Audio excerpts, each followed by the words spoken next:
You know how there are times that you can choose to do something over and over and over again to a point where it should be perfectly repetitious for you.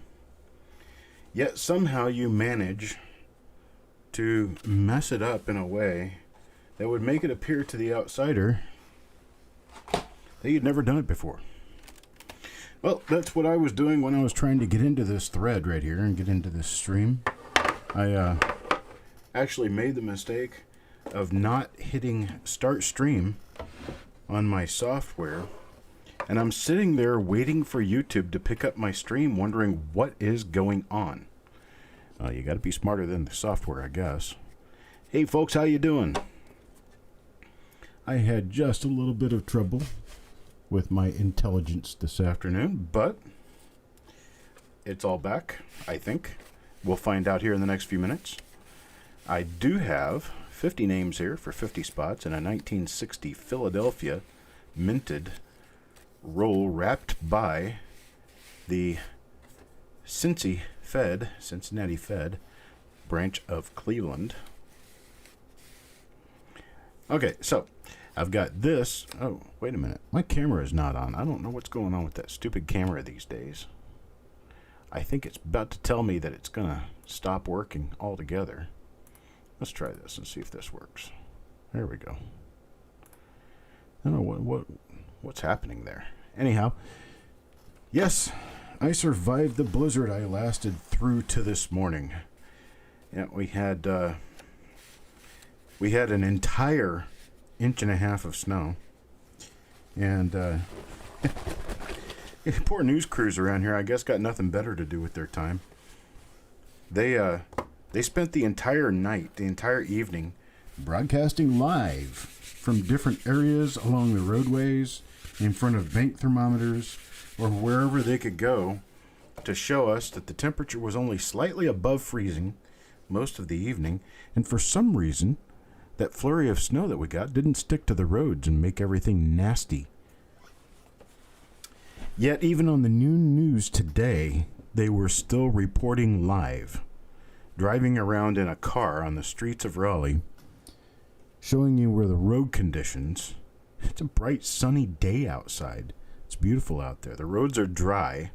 The sidewalks are dry. And there's about 1/4 inch of snow left. If you look really hard, you'll find it in most shaded areas. But yeah, it is what it is. Anyhow, here's our roll. This is our roll for today. Get it up there really close to the camera so you can see it maybe. Come on, focus. Well, we did get focus for just a minute. Anyhow, it says Cincinnati branch, Federal Reserve Bank of Cleveland, 50 pennies. 50. Let me shut my printer off real quick.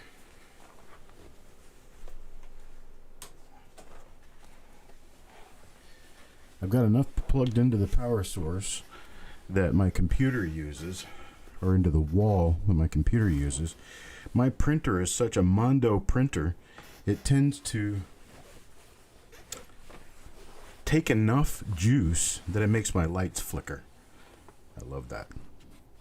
Gotta love it, right? Hey, well, here's my special tool. I'm going to go ahead and open this roll. See what we get out of this 1960 Philadelphia minted roll.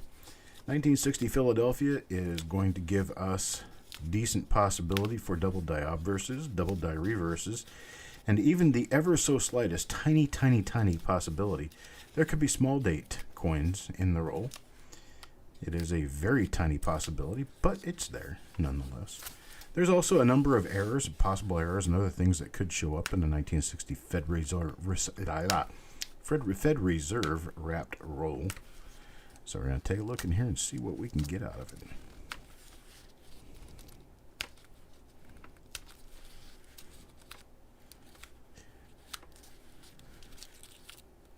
This broadcast is brought to you by the Ronco Cooker. Put your chicken in there on the skewer and set it and forget it. I don't know why I said that. Just sounded kind of cool at the time. Never, ever have I found a small date in a large date roll. Never, ever have I found a large date in a small date roll. That's more important. All the small dates I've ever found in rolls came in the roll together. All of them. But it doesn't mean we can't find something unusual, odd, or spanky weird today. Alright, on to coin number 1.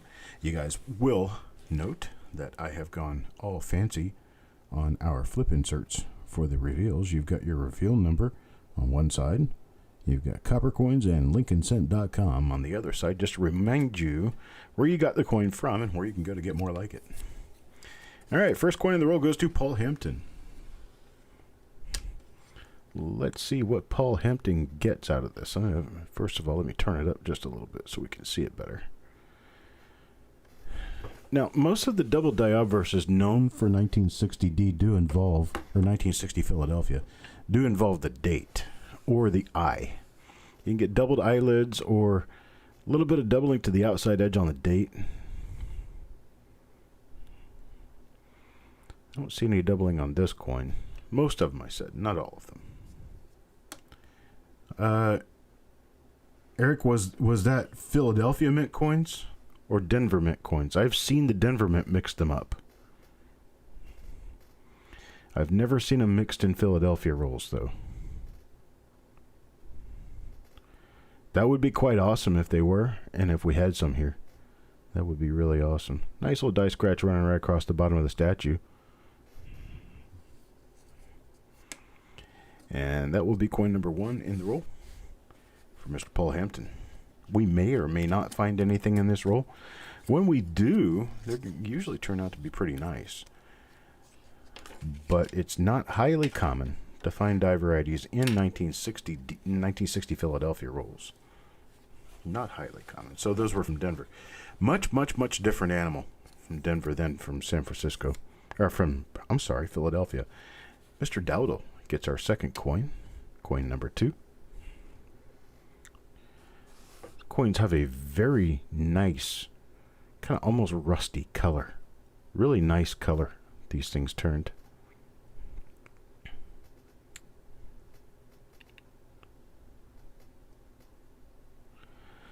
Yeah, the Philly Mint, I'm not exactly sure what they did or didn't do, but the Philly Mint coins, the small dates were only minted for a few days. There's not many of them out there. And of course, the large date filled the remainder of the year. For the Denver Mint, they minted the small date coins for far longer, probably a month or two, before they moved over to the large date, which is why the Denver Mint small dates are a lot more common than the Philadelphia small dates. Philadelphia small dates, you're lucky to get a roll of those for under $150. Very lucky. Whereas the small dates, I can get those for well under $5 a roll most of the time. Of course, that's for tubed rolls that have been opened or came out of bags or something to that effect. It's not usually going to be the mint sealed rolls or the bank sealed rolls. Deanne gets the next coin. There's the next coin for Deanne. I see that we do have a die crack on the head. A nice heavy die scratch between the E and the T of We Trust. Another one running down the rim, round to the L of Liberty.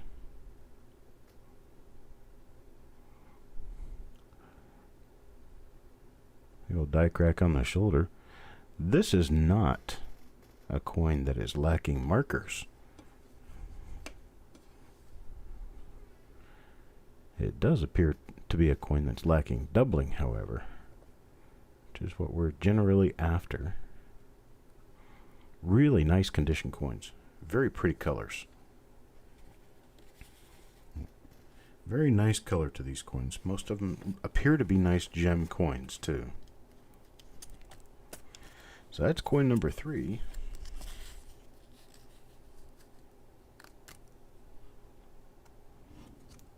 And those for Deanne. Move on to coin number 4. Coin number 4 is for JOB. JOB gets coin number 4. Let's take a look at it and see what we get here.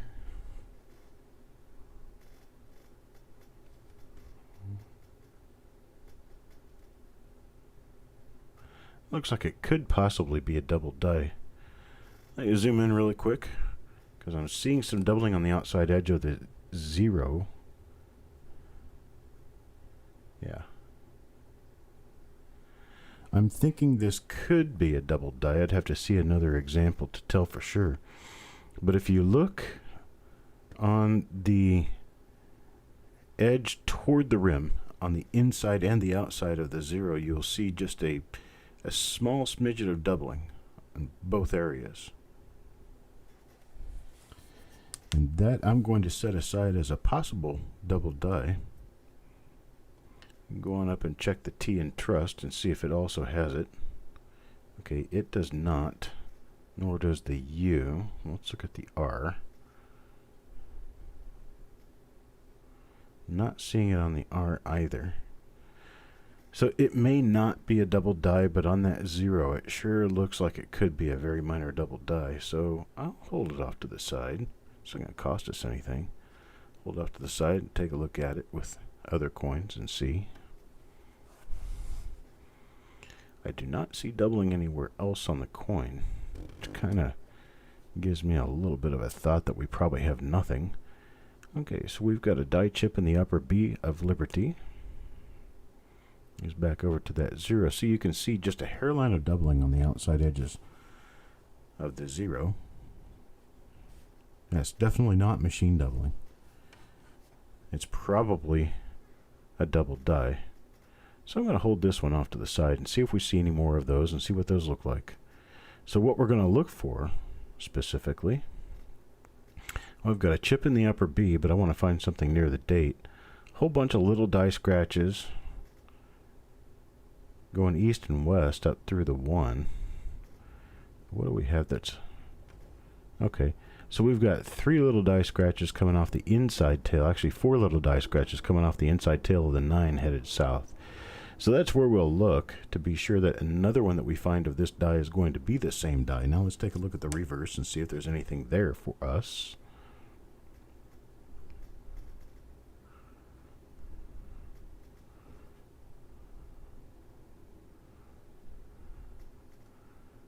Okay, not seeing anything on the reverse yet.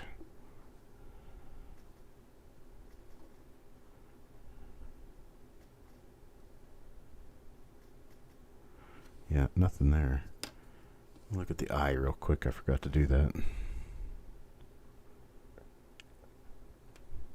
Okay, nothing in the eye. Yeah, they're very shiny and they're pretty well toned. I mean, they're not the bright spot red that you usually see when you look at a brand new coin. These are more of a rust red. They're a little bit darker red. They're very nice looking coins though. So I'm going to call that for now. I'm going to call it die number 1 for the day. It's coin number 4 and it went to JOB. Let's stick his name in there. Okay, now coin number 5 will go to Mike Birchman. There we go with coin number 5.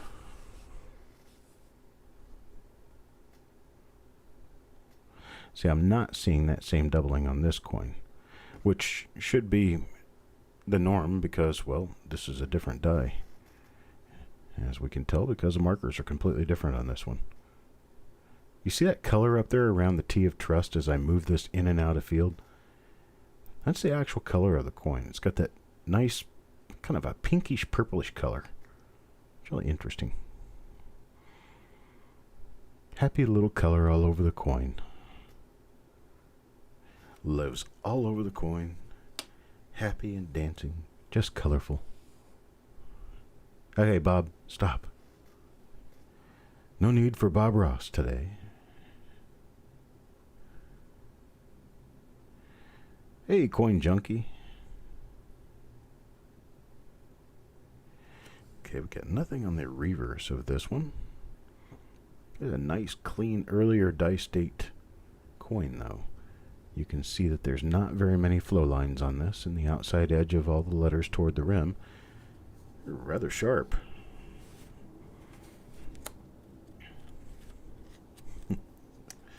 phthalo blue. A little bit of sap green.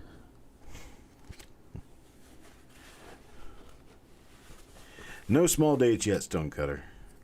Not sure we're going to find any small dates. They typically don't mix up in the Philadelphia Mint rolls, but never hurts to ask, right? Joe McBride. Joe McBride gets coin number 6. Let's take a look and see what we got. And just like that. A couple little rim digs on that one. Looks like it was smacked up really hard against another coin. Excuse me. Back out, and I see no doubling here. I flip it over and take a look at the reverse.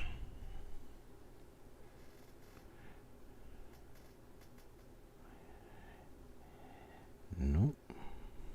Ah. What do we have here? Is it? Nope. Just lighting. Just my lighting. Once in a while you get that exciting little bump that makes you think you got something going on. Then you realize you're just looking at lighting. So that's coin number 6. So last night I opened up a roll that had come from an old collection. I had it for a while. I'm not really sure why I haven't opened it before yesterday. But it was a 1970 S roll. And on the outside was written, small date, $62.50. And I thought, well, I know I didn't pay that for that roll. I think I might have paid $2 or $3 for it. Maybe 5. Number of years ago. So I decided, I might as well open this roll just to treat myself to a little bit of snowy evening entertainment. Nothing. 50 1970s large date coins. That's it. Never hurts to dream, right?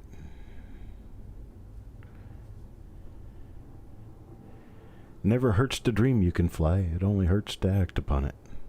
In fact, the flying part usually works. It's the sudden stop at the bottom that hurts.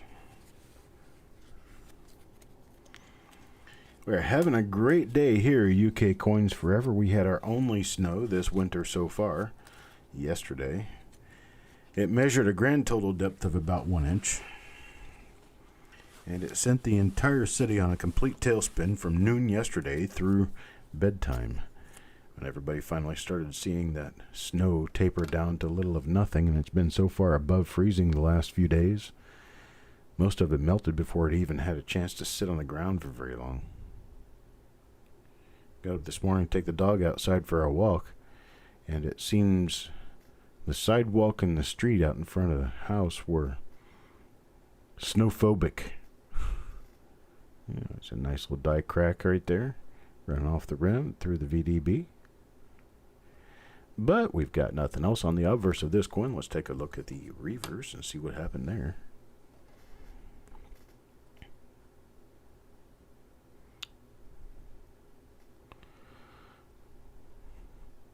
Looks like nothing again.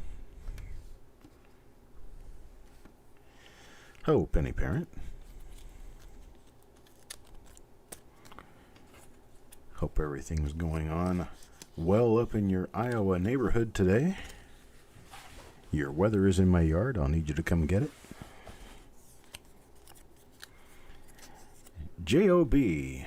J.O.B. gets coin number 9. We're on coin number 9 now. Looking at coin number 9, I don't see any of the doubling that I saw on that other coin earlier that we pulled out. Had one that appeared to have maybe just a little bit of doubling on the 0 of the date. So we're continuing to watch for that to show up again. A bunch of nice die scratches on this one, but it appears that they're going to be markers to nothing.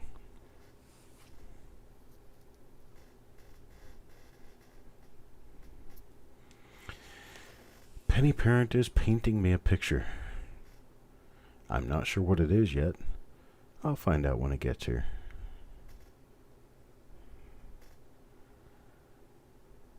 I'll hang it with all the other amazing artwork that Penny Parent does.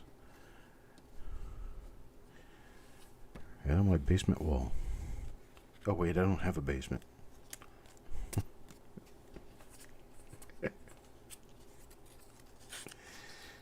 Sick and twisted sense of humor I have.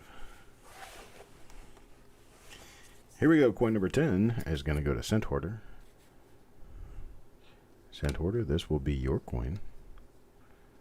More like painting a bedroom. Yeah. She's probably painting it purple. Not like an eggplant or a lavender. It's probably more like a royal purple. You know, like that purple color that you see on the computer when they want to make something like really obvious. Yeah. It's like neon purple. Yeah. That's what color she's painting the bedroom. And she's going to do the trim in canary yellow. It's bright purple and canary yellow. Yep. It's the guest bedroom, so if you're ever a guest at Penny Parent's house, you get to sleep in the purple bedroom. Make sure you have antipsychotic medication with you. They say that tends to have bad effects on people. Just testing. Just going to see if it works out that way. Joe McBride. Joe McBride for coin number 11 in the roll. Here we go. And I haven't seen another one of those coins yet. Yeah, LSU or Minnesota Vikings.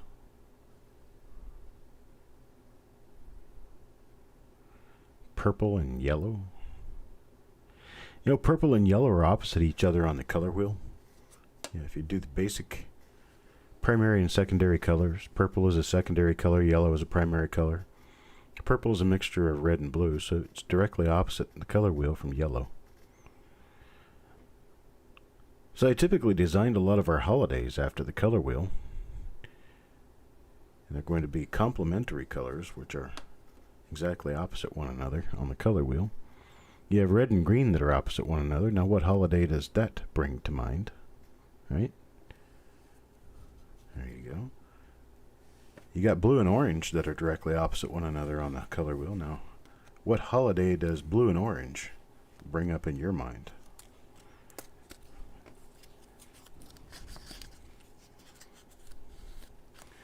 To me, blue and orange is Halloween, for sure. Then you get yellow and purple. A light yellow and light purple are generally the pastel colors of Easter.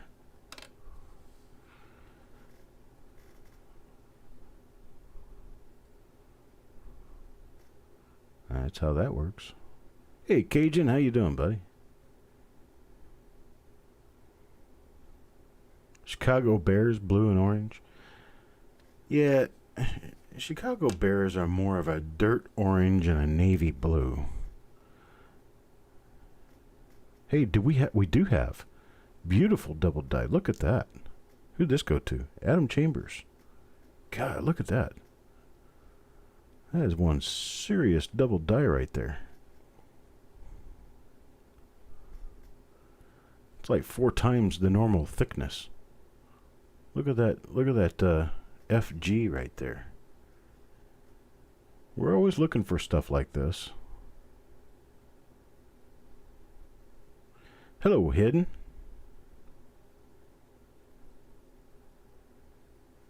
Look at that. And how wide those initials are. Boom, boom, boom. So we win again. Beautiful, huge double die right there.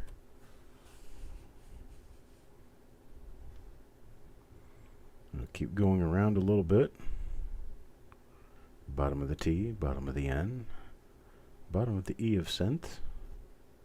Let's look at the bottom of this N. Yep, plenty of doubling going on right there. The doubling being that you've got 3 or 4 little pairs of serifs there that are kind of mushed down a little bit, but that's supposed to be one pointed serif right there, and it looks like a huge rounded club.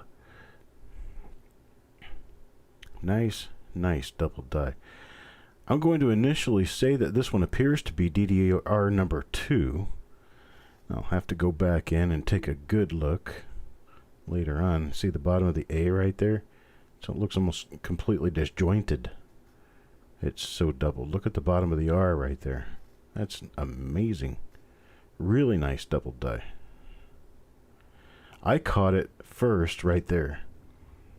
Right there. That totally misshapen S. Splits southwest on America. They're not really splits. They're more like stretches. But no, not southwest. They're going to be toward the rim.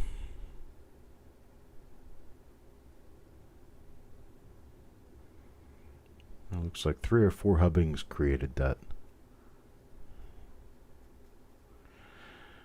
Yeah, it looks like number 2 could also look like number 6. So I want to reserve any comment on specifically which die this is right now. Just call it die number 2 for the day. There's a double die reverse. On coin number 12, I'm going to put this one reverse out for Adam Chambers. That one will go reverse out. Let's take a look at the next coin. Now we're all excited about this roll. Farm Dog. Farm Dog. Let's see what comes next for Farm Dog. We don't have the doubling we'd be looking for on the obverse.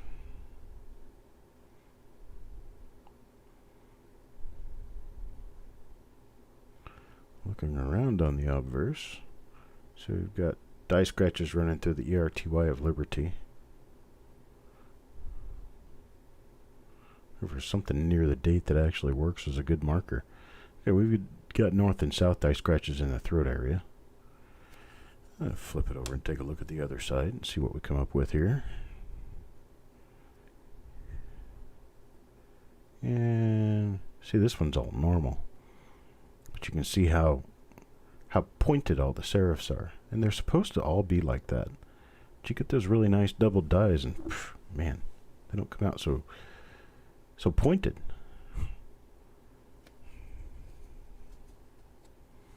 Yes, Cajun, I did. We'll get all that stuff sent out this week, brother. Be working on it tomorrow morning. Everybody's going to be gone from the household except myself this weekend. I'm going to spend the whole weekend with the music cranked up, working on packages, getting stuff out of here. Kelly Michaud. Kelly Michaud gets the next coin in the roll. Let's see what Kelly Michaud comes up with.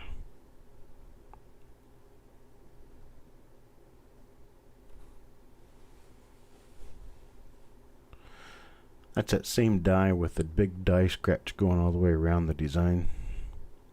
And a few of them down here toward the bottom. So this one's going to be a normal one. Got nothing on the obverse, and I don't think there will be anything on the reverse on this one either.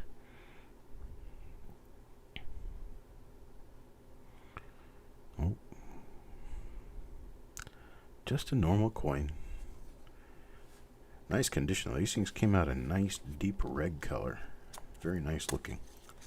That's coin number 14. Oops. Goes to Kelly Michaud.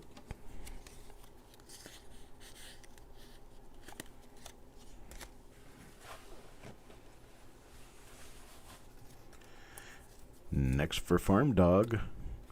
Farm Dog will get coin number 15.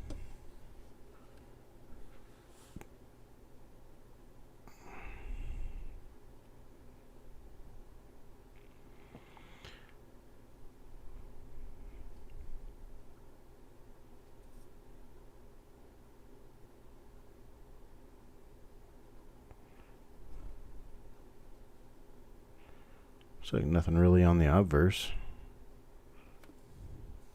Let's take a look at the reverse and see what we got there. So why the camera comes out of focus between obverses and reverses doesn't make any sense. Because, well, the coin's the same thickness whether it's heads up or tails up. So it should be focused either way.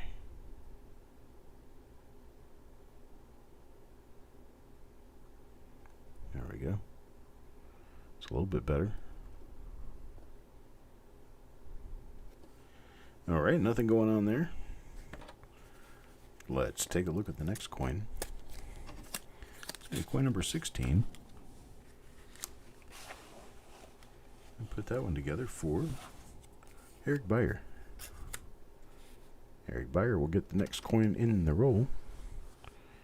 And it's not going to support any hub doubling on that side.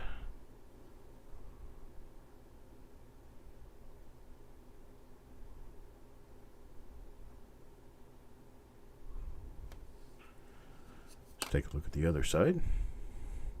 Oh, bam. There's another one. Sweet.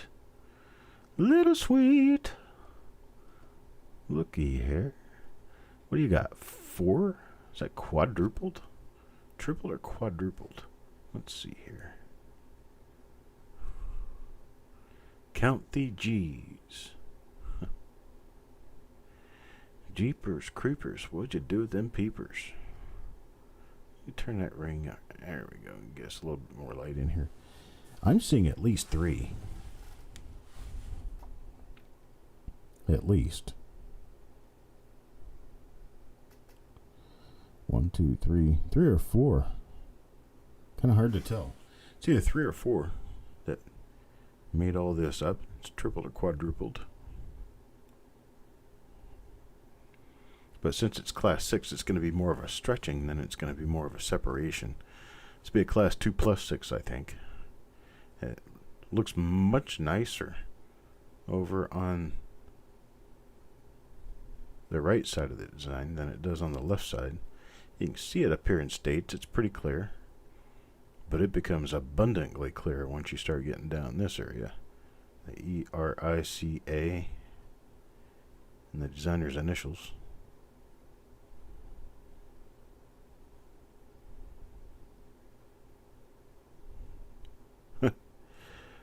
You see one FG moving really fast. I get that. It's all those streaks they put on the cartoons to show movement. There we go. So Eric Beyer gets himself one that I'm going to put reverse out because, well, you always want to look at the reverse first.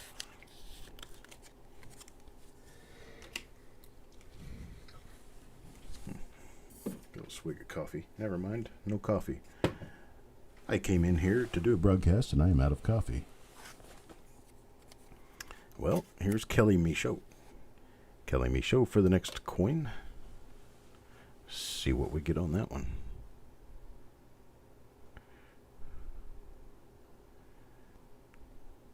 Don't see anything on this side. Don't have the right markers for that double die reverse. So let's see what we did get, if anything.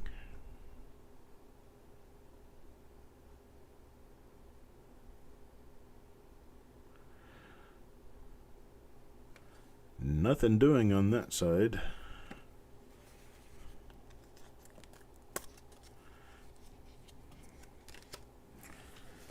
That's coin number 20. Is that right? No, that's not right. What's going on with my flip inserts here? There's 17, 18, and 19.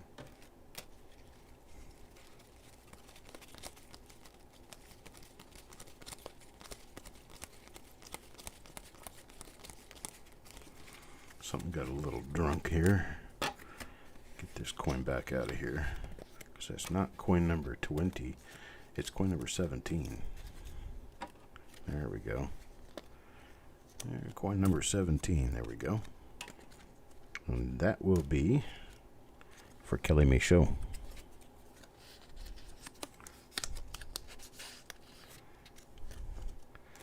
All my best intentions, and still sometimes it doesn't work.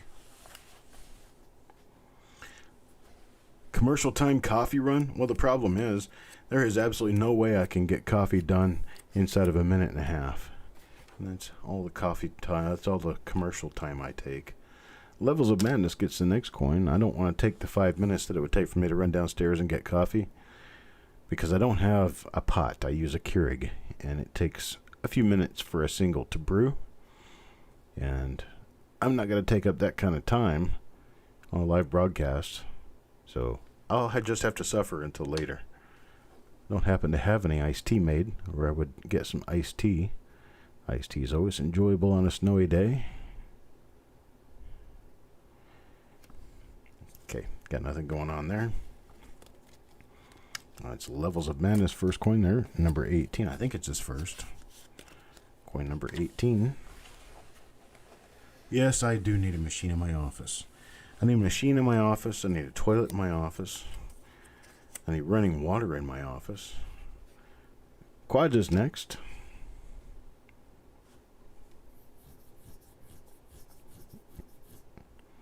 So you got a number of markers,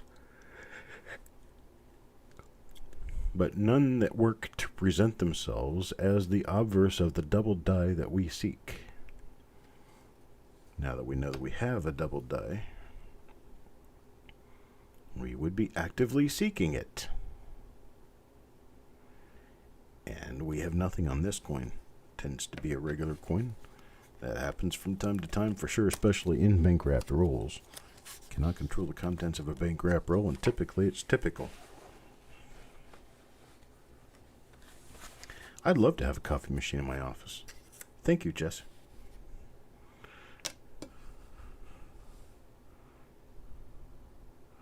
I knew I could count on you.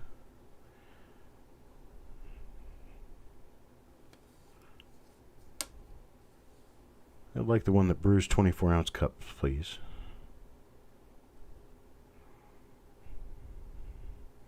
K-cups, not the K-pods. Not real big on K-pods. Because those brew like what would be an entire pot at once. And coffee gets cold before you can drink an entire pot.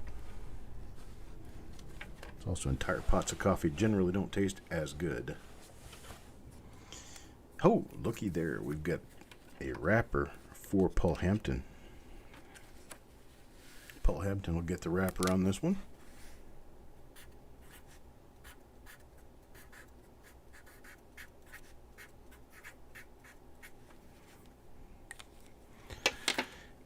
And here is the Cincinnati Fed Reserve wrapper and Paul Hampton's name. Paul Hampton's name. And the wrapper. I keep forgetting I have to come out front up here to get these to show up properly. Okay. Next will be Robert Adams. Robert Adams needs a double die, I think, right? A few die scratches heading through the date.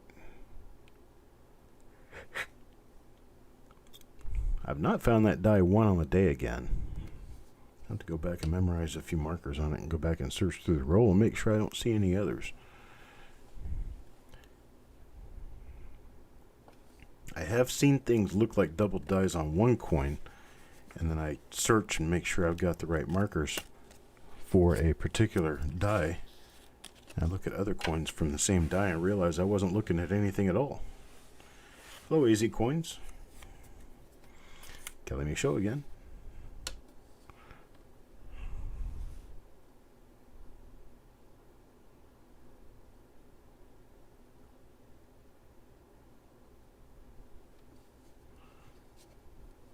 This is one of those years that double dies are not especially common, but when you do run into them, they're nice.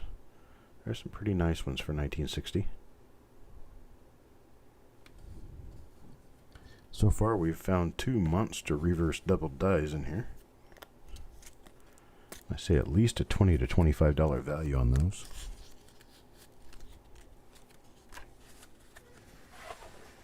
Here to coin number 23. Coin number 23 will go to Robert Adams again.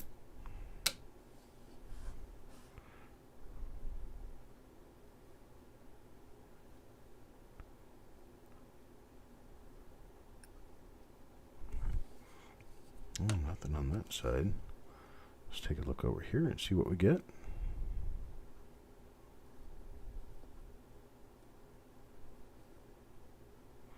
Nothing. Mr. Fletcher.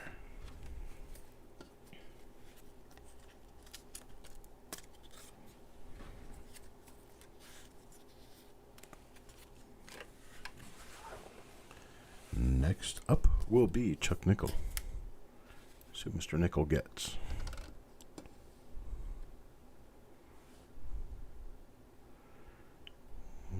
A few little die scratches around the date.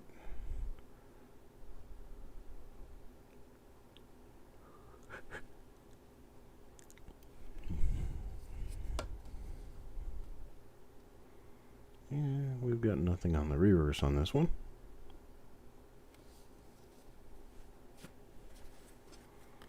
That's coin number 24. Getting that we've got coin number 24 out of the way, we are halfway through the roll. I'm going to go ahead and do a commercial break. I'll see you guys in just a minute. Be sure to check out and subscribe to Mantic Coins on YouTube, where host Shay Hoffmaster takes you through a fun-filled tour through numismatics to include coin auctions, educational videos, live roll hunts, and much more.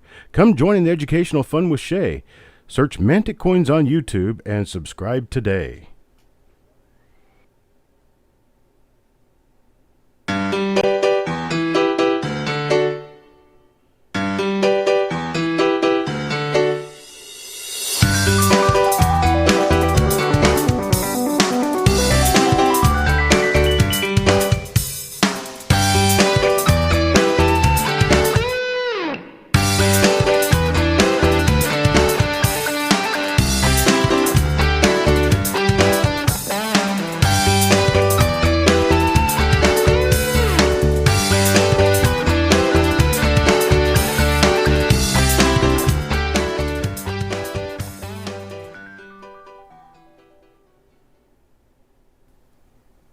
The best in online auctions just got better.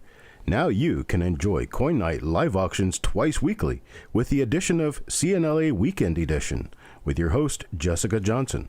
All the same excitement and the same great deals with a new host and at a new time. Come join in the fun this weekend.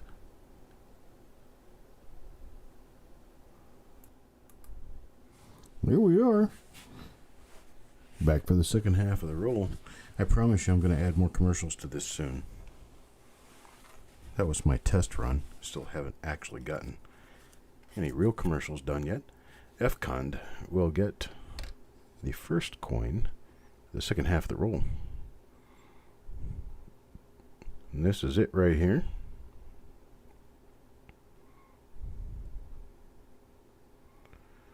Paying special attention to the die scratches I do see on the obverse of the coin.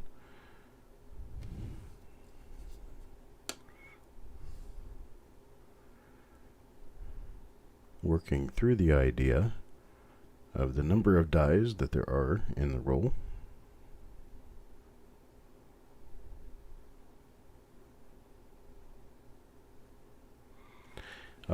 Yeah, AZ coins, all of the coins I've run into in this roll so far have been large date. Not seen any small date coins yet.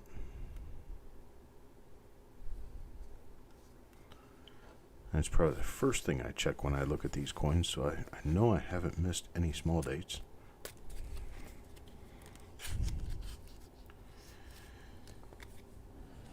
But that gives me an opportunity here. Let me find a small date here real quick.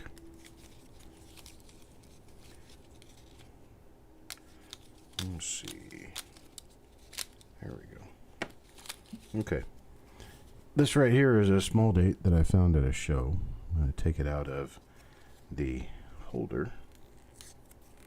And we're going to compare the date on the next coin to this one so you can see the difference between a large date and a small date for sure.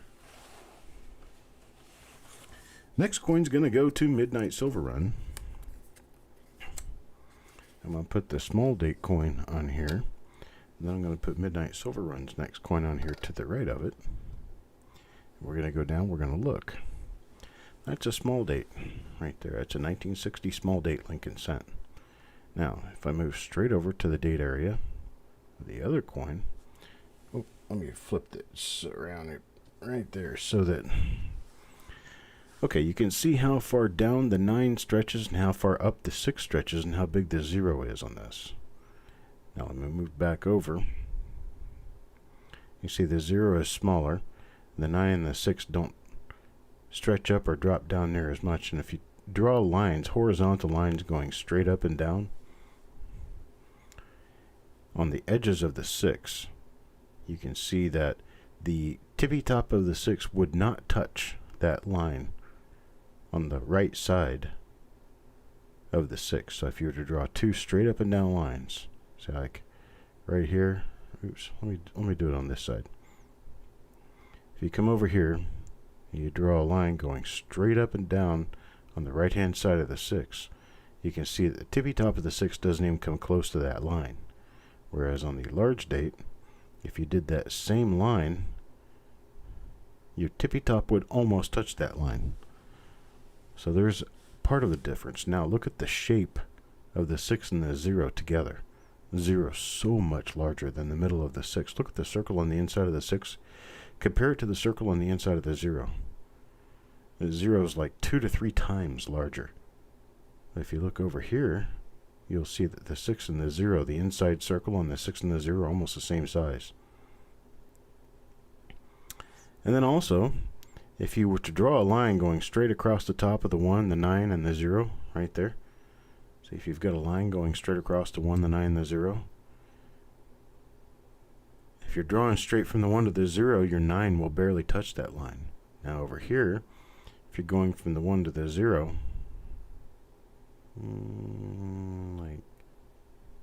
like that, your 9 will cross that line. Your 9's actually taller than the 1. That's the point here. The 9 is taller than the 1 here, and then over here it's the same height. So this is a small date. This is a large date. All of the coins coming out of this roll have been large date. So here's the coin again. We'll take a look. I'm going to look around for any markers, any doubling, anything else going on. Nothing there that I can see. Let's take a look at the other side. And yes, I would much prefer to have a double die as to have a small date, because the small dates, they run $5 to $10 in uncirculated condition, but the double dies can go over $20. I just prefer the double dies because they're more cute. They have more character. Alright, and that one's for Midnight Silver Run. That's coin number 26. Let's look for coin number 27. Get that one out for quads. And we got a relatively normal obverse. A die scratch popping out of the bottom of the one. Few little die scratches here and there on this coin. Die scratch running through the upper ERTY. I'll flip this one over and take a look at the other side, and it's a normal coin. Got ourselves a normal 1960 large date Lincoln cent.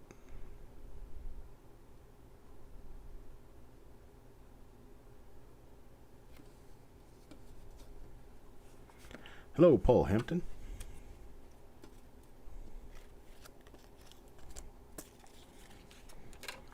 Coin number 28.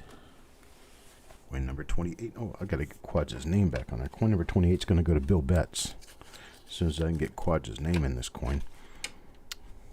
28 to Bill Betts. Let's take a look at it and see what we come up with. These are nice coins. They're very shiny. Nice color on them.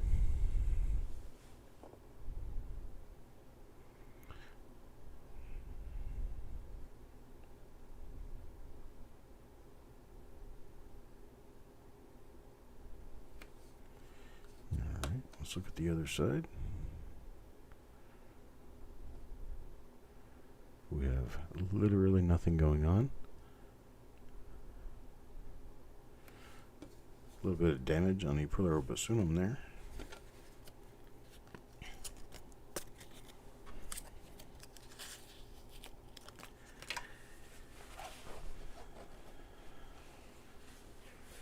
Yes, Paul Hampton, we have run into a very nice double die reverse.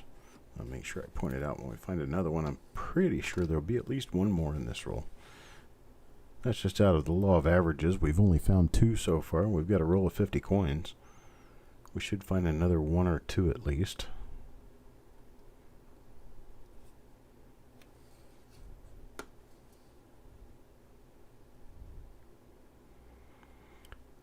Pay special attention to the shapes of the letters on the reverse as we go through these normal coins. Then when you see the double die, it will really stand out to you.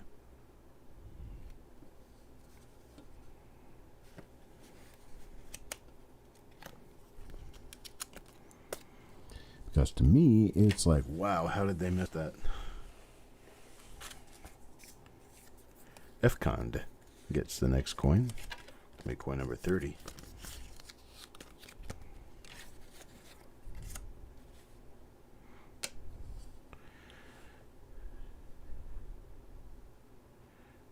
Have what appears to be a relatively normal obverse. That's just going to be the obverse with the big die scratch running all the way around the coin. Concentric die scratch, probably produced during the process of hubbing, or a process of actually cutting the hub, which means that could be a working hub issue. That huge die scratch that runs all the way across the concentric die scratch runs all the way through the coin. Check this reverse again. So I'm not completely sure. I looked at everything and it's free to do it, so I'm just going to. Alright, that's for Fcond. Hey, Jeff Dunn.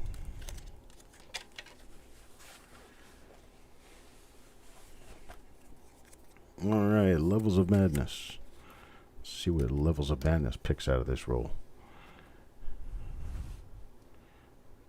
Couple little die scratches here and there around the date area.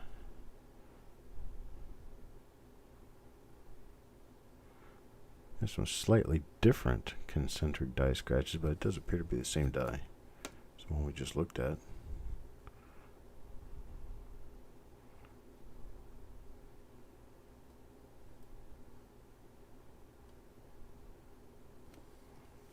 Okay. Nothing doing there.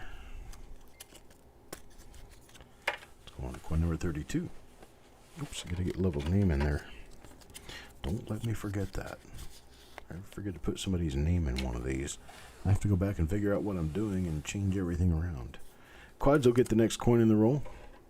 Quads gets this one. And this one is... oh, it's another one of those minor double dies. Now we have two of them. You can see it just on the outside fringe of the 0. On the inside and the outside of the digit toward the rim.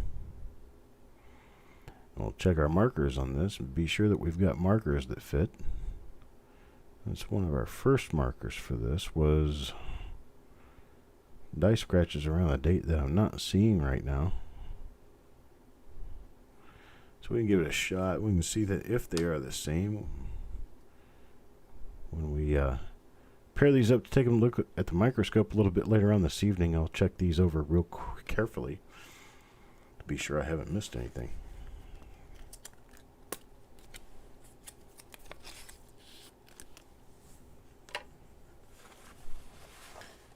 Alright, coin number 33 goes to Eric Beyer. Let's see what Eric Beyer gets. Looks like it's probably going to be another one of the normal dies.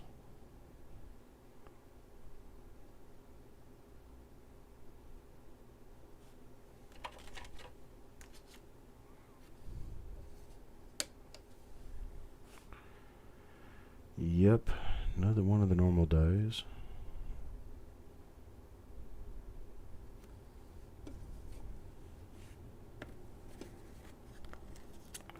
Some things go quickly and some things don't go so quickly.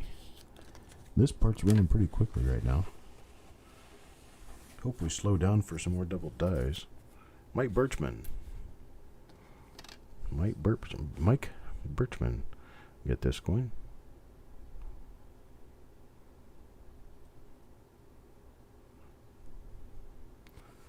Nothing there.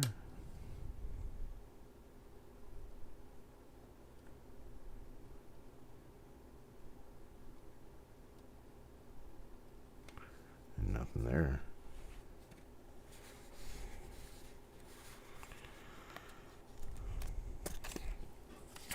Well, that snow wore everything out of this city. Even at the noon news, they're still trying to recover from the blizzard we had last night. It's amazing. We made it through alive. Jim Fletcher. Jim Fletcher gets the next coin in the roll. Let's see what we turn up with here. Okay, this one's a little bit different from the others. Die scratches in the throat area. Trying to identify the obverse die that belongs with that double die reverse. So I'm trying to remember all my obverse die markers till we find another one of the DDRs. And that would not happen on this coin.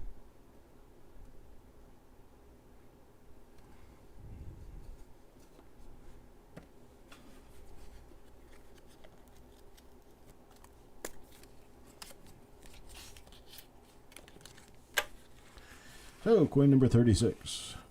Coin number 36 goes to Adam Chambers.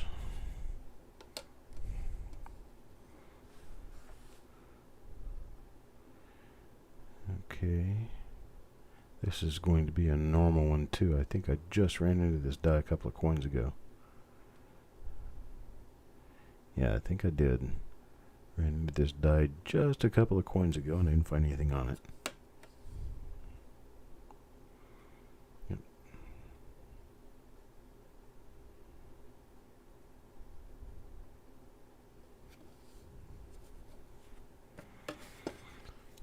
Got 27 people watching and 24 likes. That means there's 3 people out there watching or listening who haven't hit that like button.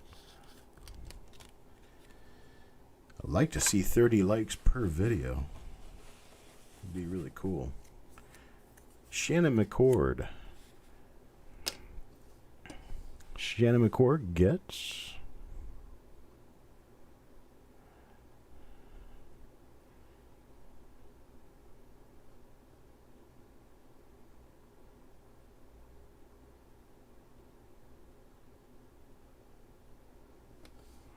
Nothing on the obverse there.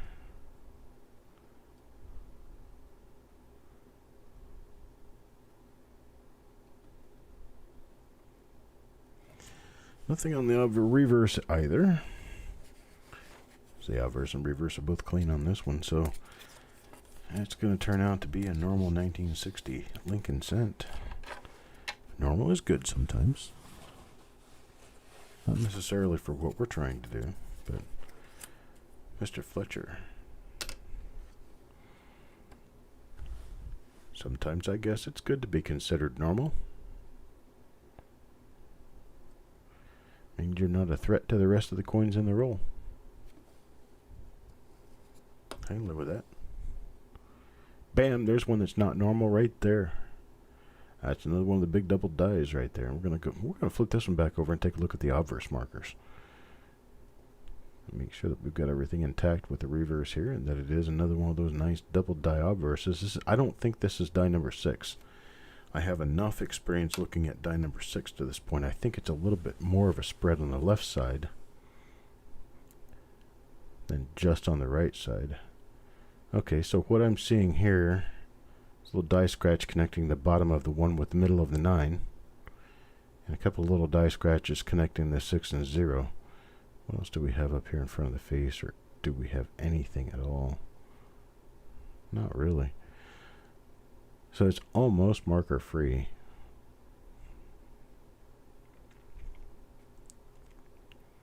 And so there we have it. That one die scratch from the 1 to the 9 is going to be my key trigger to telling me that we have one of these double die reverses. Very, very nice double die reverse. Very strong stretching in all of America. The designer's initials all the way around through 1 cent. That's what we're finding in here. That one's going to go in reverse out for Jim Fletcher. Nice uncirculated coin there. We got 3 of those now. Chuck Nickel. Let's look at Chuck Nickel's coin. This is not one of the double dies. Too many markers. See what we see on this side. Not one of the double dies.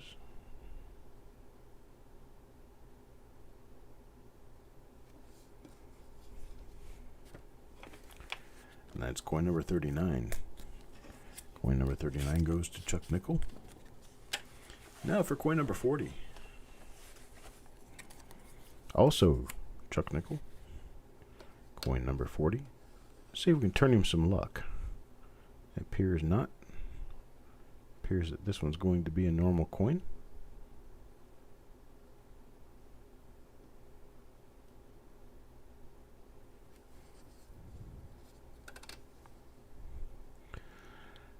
Let us take a look at the flip side of this one. A bunch of die scratches all over this, but it's a normal design.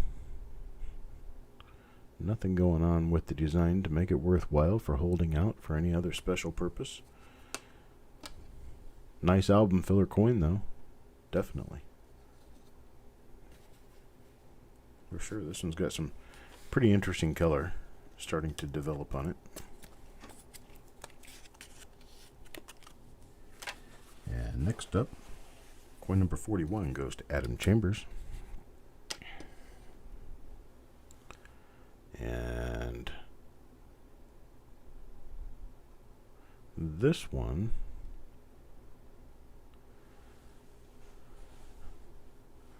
appears to be from the same die as that first one that I pulled out as a doubled 0, but I don't see the doubling on the 0 here. So I'm going to set this coin with the die 1 for the day and compare them, because I think we have run into a case of something happening that's not a double die that appeared to maybe be a double die, and this will help me ascertain whether it is or isn't. I'm going to put this one. Oh, that's Adam. I'm going to put this one right There with die number 1 for the day. It could possibly be that all of those turn out to be normal coins. no double dies at all. Let's take a look at the next coin. That's going to go to Deanne. Deanne will get coin number 42. And this is another one of those.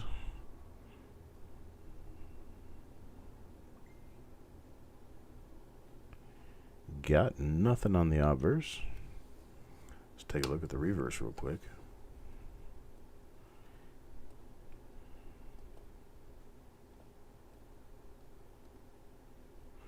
Nothing on the reverse.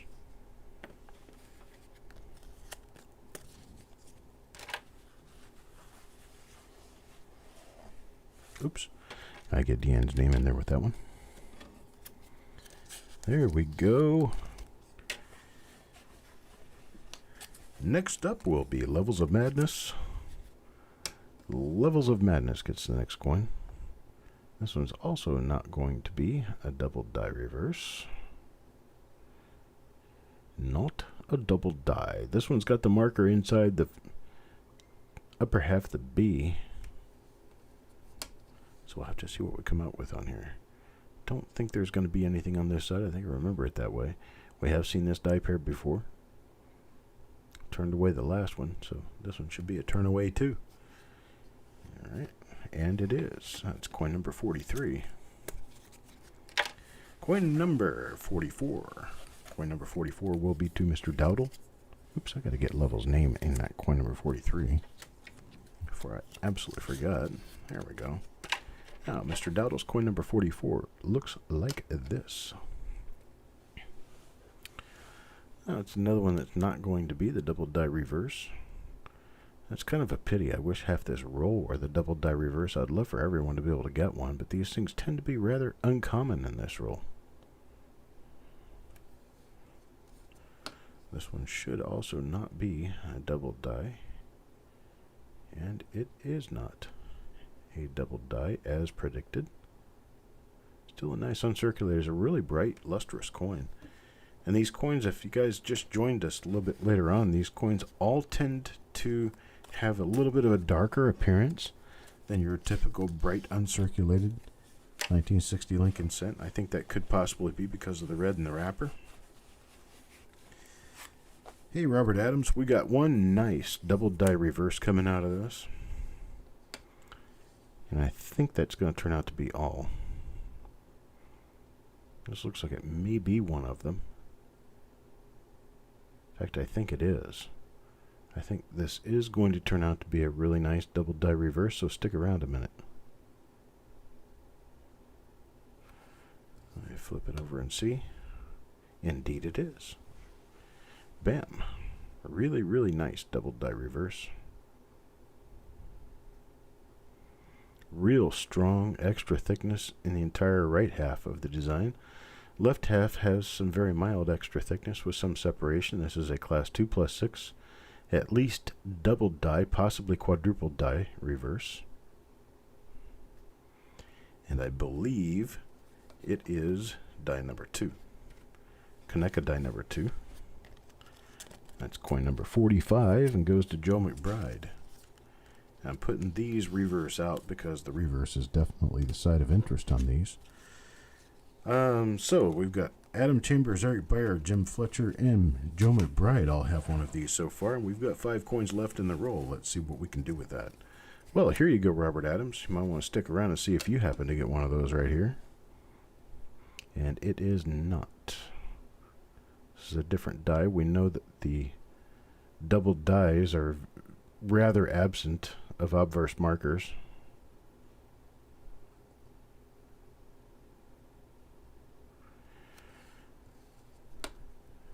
We got plenty of markers on that obverse, so the reverse is not going to be the double die. Reverse turns out to appear normal on this one. Let's stick this one in the flip for Robert Adams.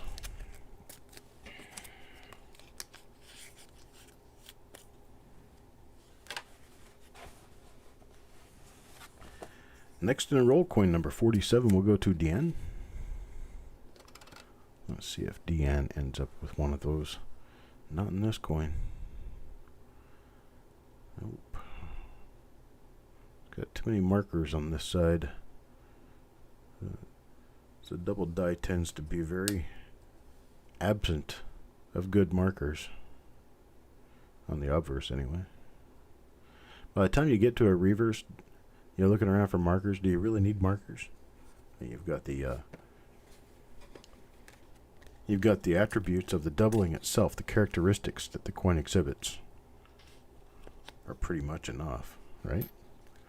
All right, so that's coin number 47 for Deanne. Now I got coin number 48. 48 will go to Eric Beyer. This is Eric Beyer's coin. There's another one of them. This appears to be another one. Maybe. This appears. Oh, maybe not. It could be. Doubtful. But it could be. No, it's not.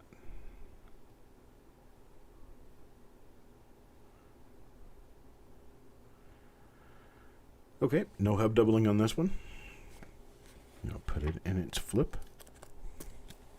with Eric Beyer's name. Coin number 49.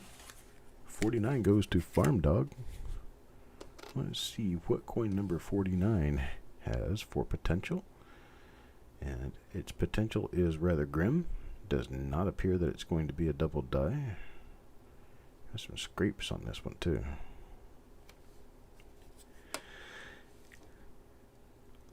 No double die.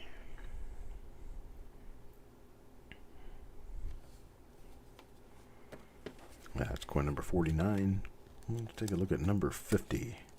Number 50 be the last coin in the roll, as with usual. If you've been paying attention, you might know who it belongs to, but I don't. Jim Fletcher. Jim Fletcher gets the roll end coin. Coin number 50 in the roll. And I do believe this one's going to turn out to be a double die. It's nearly absent of obverse markers. Could be a double die. No, not a double die. This one's a normal coin. So will I turn up four of the big double dies in this roll? Got 4 of the big double dies.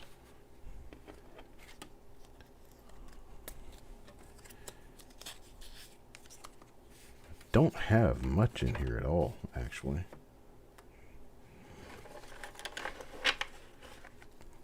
Here's all the normal coins.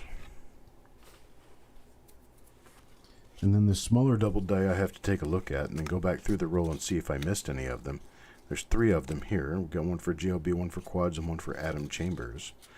And then the big double die, the really impressive double die that we found in this roll. One for Adam Chambers, one for Eric Beyer, one for Jim Fletcher, and one for Joe McBride.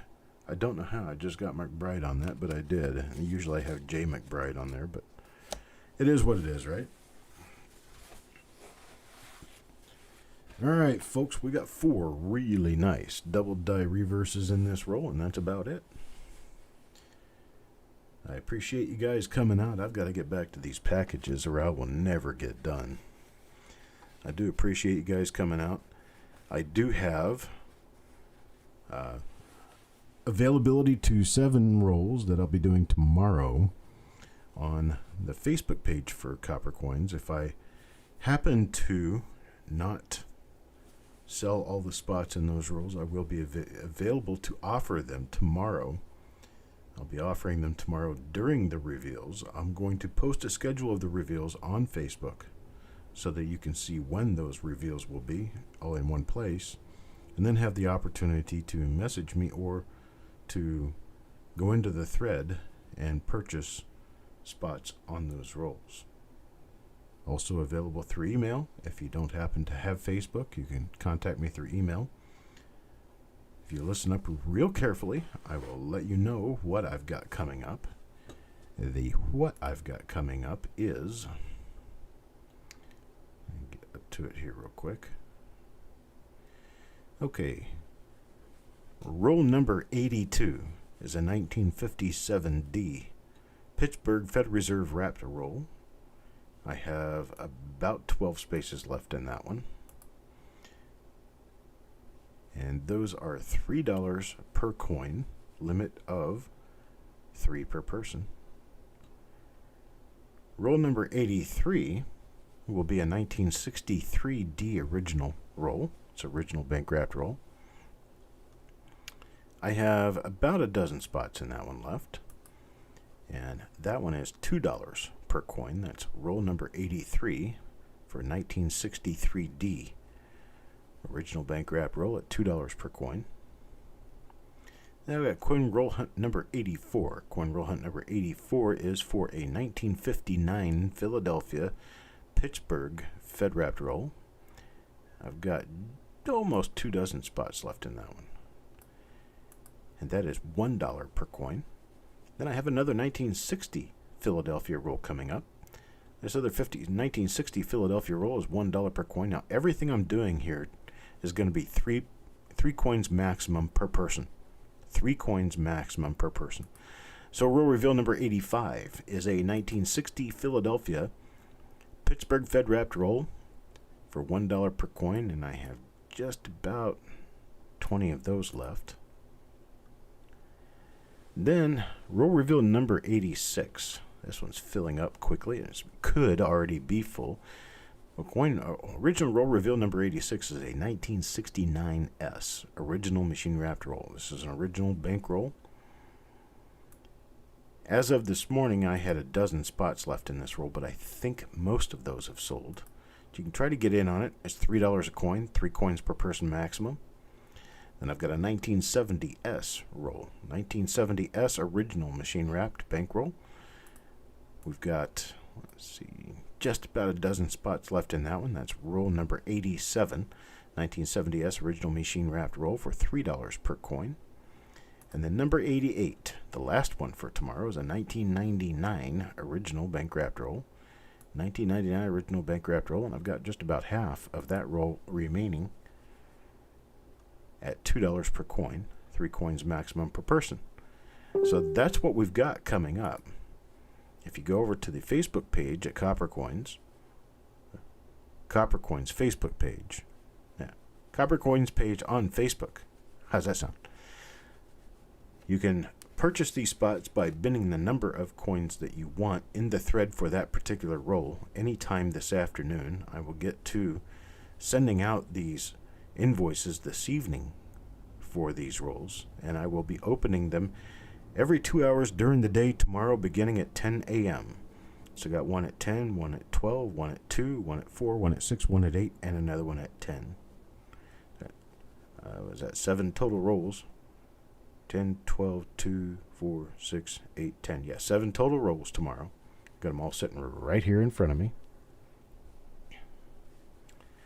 I appreciate it, folks. It was a really nice roll today. We had a great time. And I appreciate it every time you guys come out and pound that like button for me. And I will see you tomorrow. Peace out.